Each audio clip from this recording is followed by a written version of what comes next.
Ever want to know the secret of writing high converting emails? Emails that sell more and deliver more profits, deliver more leads, deliver more freedom into your inbox?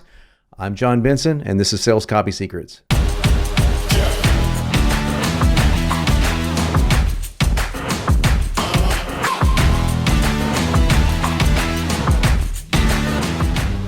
Okay, I have 5 tips for you today. 5 tips that I've used to earn over $50 million in email marketing.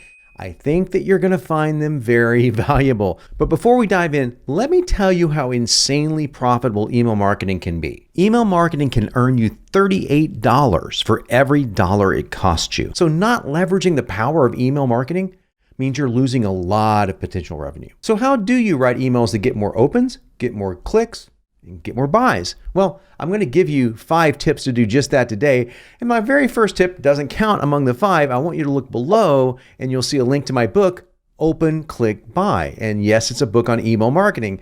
Obviously, those are 3 things that you want, right? More opens, more clicks, and more buyers. That's what that book talks about.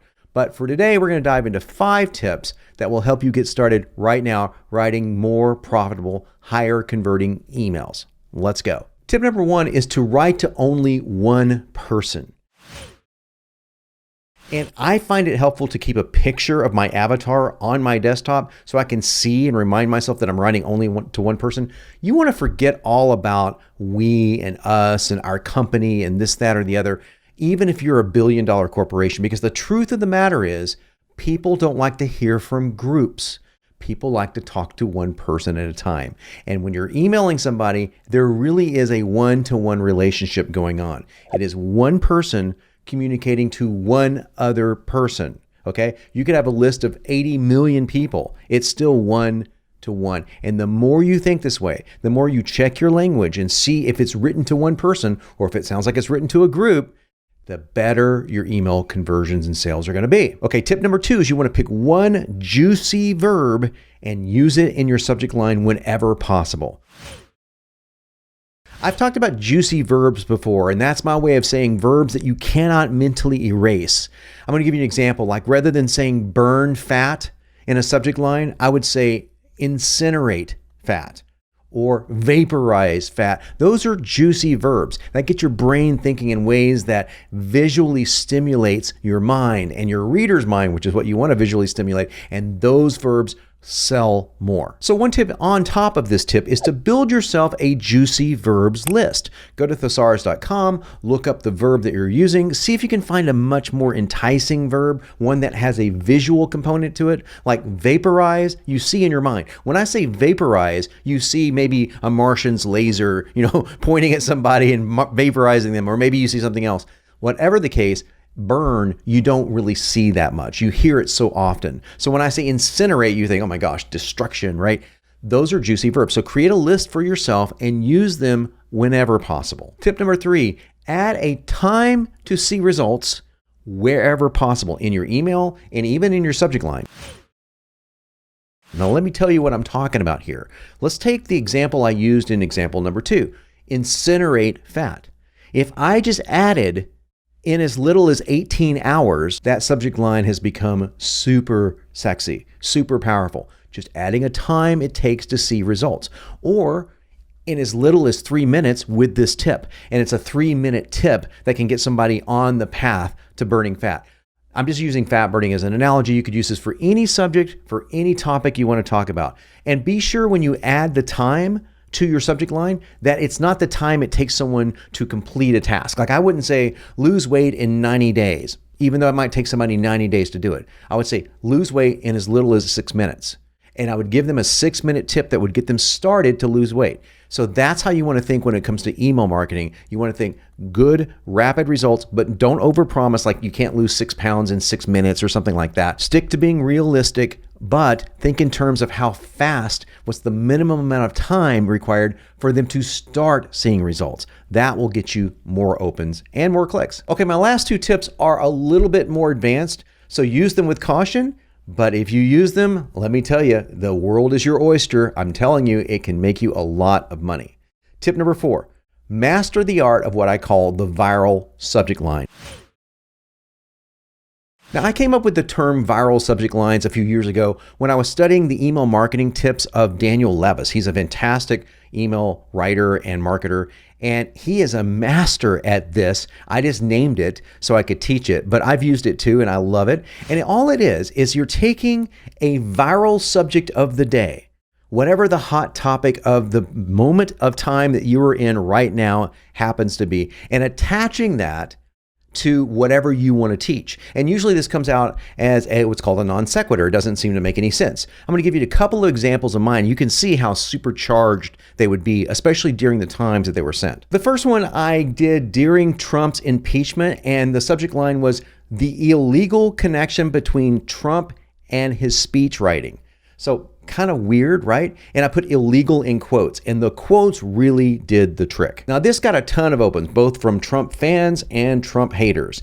Everyone was opening this email. And all I did in the email was talk about how Trump's speeches were written at a fourth grade level. Now, you may think that that's insulting, and I'm not meaning it to be insulting. In copywriting terms, that's a compliment. You want to write at a fourth grade level. You'll get more sales. It's just that simple. Trump's speeches, I've ran them through filters that look at what the language patterns are and how old the average audience would be to have to understand it, show his speeches to be written at a fourth grade level. And all I did was say that level of persuasion should almost be illegal.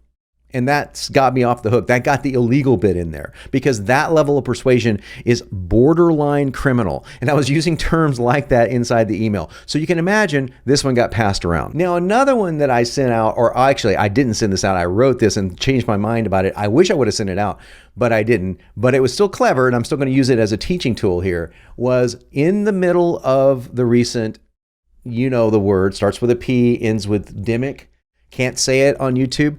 I created a subject line that said, a disease more deadly than COVID ... I didn't spell out the C word, and I can't even say the C word on YouTube without possibly being demonetized or having this video taken down, but that was the subject line. So I wrote about something I'm very passionate about as an entrepreneur, as a copywriter, and that's the fact that we as humans are paralyzed by fear. And fear is actually more deadly because it's been around since the birth of humans, unlike the C word, and it will be around until humans die, unlike hopefully the C word. And I was speaking specifically about fear in marketing, about how we're afraid to write persuasive emails or to write like we need to write in order to make the sales that we want to see. We're just afraid of this, and we're just afraid of writing in general. We're afraid of looking at that blank piece of paper or that blinking cursor of doom that's mocking us back from the screen. And I said, hey, I've got a tool that helps you overcome the fear of writing. It's called Copy Pro. And so it was the perfect segue into my offer, and I used a very clever viral subject line to get that going. Now, I ended up sending out a different subject line that was pretty good. It just wasn't as good as the one I'm giving you here. Now, if you use this trick, use it with caution and understand that you'll probably get a lot of shares from it, just from the shock value or just from the humor value or just because people think it's cool. Now, my fifth and final tip is to take your winning subject line, I'm going to go over what that means in a second, and use it as the first link someone sees inside your email. Okay, so what does that mean? Well, first of all, you should take your list, however large or small it is, and divide it into two segments. Get 10% of your list at random. Try to do this randomly, right? So 10% is your test group. And every single time you send a big promotional email, don't do this for every email because you won't do it. It's just too much work and I won't do it either. But do it for the big promotions, the emails that you really need to get the most amount of opens for, and create 4 different subject lines. Just test 4, okay? You don't know which one's going to win. And then the only thing that's different in these 4 emails, they're exactly word for word the same, is you change the first URL that someone sees. And you make that first URL word for word matching the subject line. So if your first email said incinerate fat in 15 minutes as a subject line, guess what your first link says? Incinerate fat in 15 minutes, word for word, exactly the same. If your second email said burn fat in 5 days, then the link would say burn fat in 5 days. That's what you're going to test. And the winner of that 10%, in other words, whoever gets the most clicks and preferably the most amount of buys, you want to look at that too, but at least the most clicks, then that's the one that you send to the other 90%.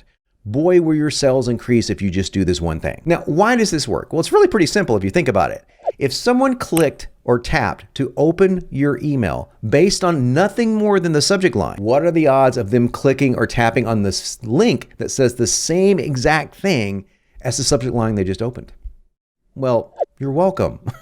Yeah, kind of clever once you think about it. You know they're interested in it. They've already proven this, so why not leverage that? Why not capitalize on that? The bottom line is if you put just a little bit of work into your email marketing, it can pay off in ways that you can't even imagine. So I hope these 5 tips help. Be sure to look below, check out the freebie for the day. And until next time, I'm John Benson. Keep writing.